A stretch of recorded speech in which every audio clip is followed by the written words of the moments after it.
Most people think investing is simple. Just put your money somewhere and let it grow. But the real question that separates average investors from smart ones is not how much you invest. It's where you put it first. Today, we are tackling one of the most debated topics in personal finance. Should you max out your 401k before touching a brokerage account? Or is a taxable brokerage account actually the smarter move for building long-term wealth? The answer is not as straightforward as most financial content makes it seem, and by the end of this video, you are going to have a clear, honest framework for making this decision for your own situation. Let's start from the beginning.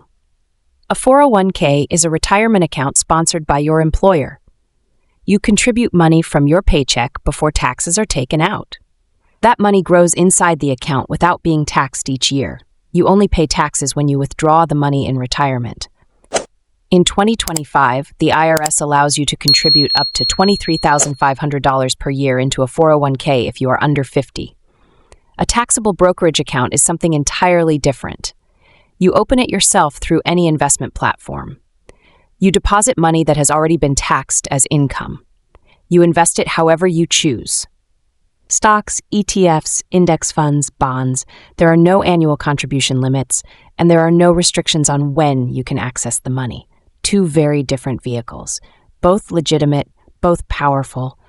The question is which one deserves your money first, and how much of each? Let's talk about the single most important concept in this entire conversation. The employer match. Most employers who offer a 401k will match a percentage of what you contribute. A common structure is a 50% match on contributions up to 6% of your salary. So if you earn $80,000 per year and contribute 6%, that's $4,800 from you. Your employer adds another $2,400 on top of that at no cost to you. That is a guaranteed, immediate 50% return on that portion of your money. No stock market investment in the world offers you a guaranteed 50% return on day one. If your employer offers a match and you are not contributing at least enough to capture the full match, you are leaving free money on the table. This is the one financial mistake that is almost universally agreed upon across every school of thought in personal finance. Capture the full employer match before you do anything else. That part is non-negotiable.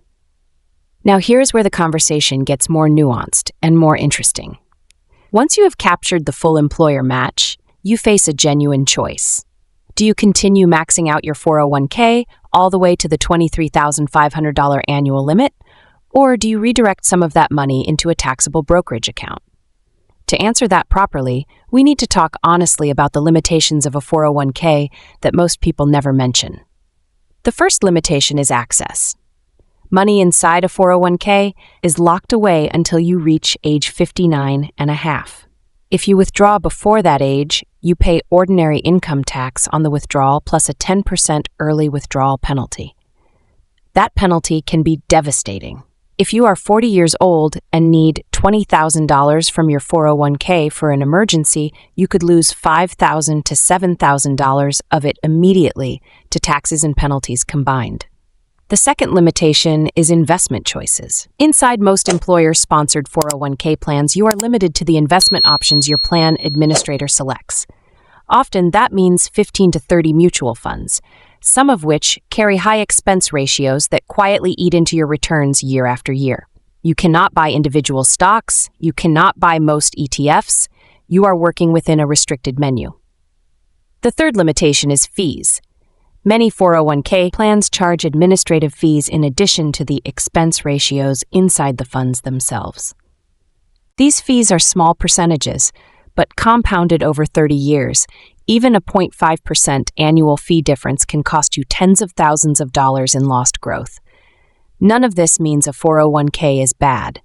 It absolutely is not. The tax advantage is real and powerful, but understanding these limitations helps you make a more complete and honest decision. Now let's talk about the genuine strengths of a taxable brokerage account. The first strength is total flexibility. You can invest in virtually anything. Individual stocks, low-cost index funds, ETFs, REITs, bonds. You have complete control over where your money goes and what strategy you follow. The second strength is accessibility. You can withdraw your money at any time, for any reason, without penalty. If you lose your job, face a medical emergency, or want to make a down payment on a property, your brokerage account does not punish you for accessing your own money. The third strength is favorable tax treatment on long-term gains. If you hold an investment in a brokerage account for more than 1 year before selling, any profit is taxed at the long-term capital gains rate, which for most people is 15%. That is significantly lower than ordinary income tax rates, which many people pay at 22, 24, or even 32%. The fourth strength is no required minimum distributions. A traditional 401k forces withdrawals at age 73 whether you want to or not. A brokerage account has no such requirement. You withdraw on your own terms, on your own timeline. Now let's run the actual numbers so this becomes concrete. Assume you are 30 years old, earning $90,000 per year. You have $1,500 per month available to invest after all living expenses. Scenario 1. You max out the 401k first. You contribute $1,500 per month into your 401k. That's $18,000 per year, well below the annual limit. The money grows tax-deferred for 35 years until you retire at 65. Assuming an 8% average annual return, that $1,500 per month over 35 years grows to approximately $3.2 million inside your 401k. When you withdraw in retirement, you pay income tax on every dollar. If your effective tax rate in retirement is 20%, your after-tax value is roughly $2.56 million. Scenario 2, you capture the employer match, then split the remaining investment dollars between a Roth IRA and a brokerage account. You contribute enough to get the full match, let's say $400 per month. Then you put $500 per month into a Roth IRA, which grows completely tax-free and has zero taxes on withdrawal. The remaining $600 per month goes into a low-cost brokerage account invested in index funds. Over 35 years at 8%, the combined portfolio also approaches $3 million, but a significant portion of it carries zero tax liability on withdrawal, and another portion benefits from long-term capital gains rates rather than ordinary income rates. The difference in after-tax retirement wealth between these two scenarios can be $200,000 to $400,000 depending on your tax brackets over time. The tax diversification strategy is what sophisticated investors actually use. Not just 401k, not just brokerage, a thoughtful combination of both, plus a Roth account where possible, that gives you flexibility and tax efficiency across multiple decades. There is one more concept worth understanding before we wrap this up. It's called tax loss harvesting, and it is only available in a brokerage account. When one of your investments in a brokerage account loses value, you can sell it, realize the loss, and use that loss to offset gains elsewhere in your portfolio, reducing your tax bill. This strategy is not available inside a 401k because all gains and losses are tax-deferred anyway. Over time, disciplined tax loss harvesting in a brokerage account can save a meaningful amount in annual taxes. So what is the actual framework for making this decision? Step 1. Always contribute enough to your 401k to capture the full employer match. Every dollar of that match is a guaranteed return. Never leave it behind. Step 2.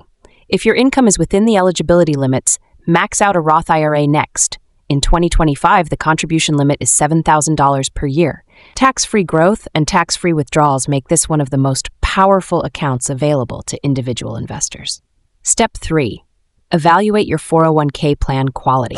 If your plan offers low-cost index funds with expense ratios below 0.15% and minimal administrative fees, continuing to max it out makes strong sense. If your plan has limited high-fee options, redirecting additional dollars to a brokerage account after capturing the match and maxing the Roth may produce better long-term results. Step 4. Use the brokerage account for flexibility, tax diversification, and goals that may arrive before retirement age. A down payment, a business investment, financial independence before 59 and a half. These goals need accessible money, and a brokerage account is where that lives. The biggest mistake people make is treating this as an either-or decision. It is not. The most resilient financial strategies use multiple account types working together. Each one serves a different purpose. Each one protects you in a different way. The 401k gives you a tax break today and decades of deferred compounding.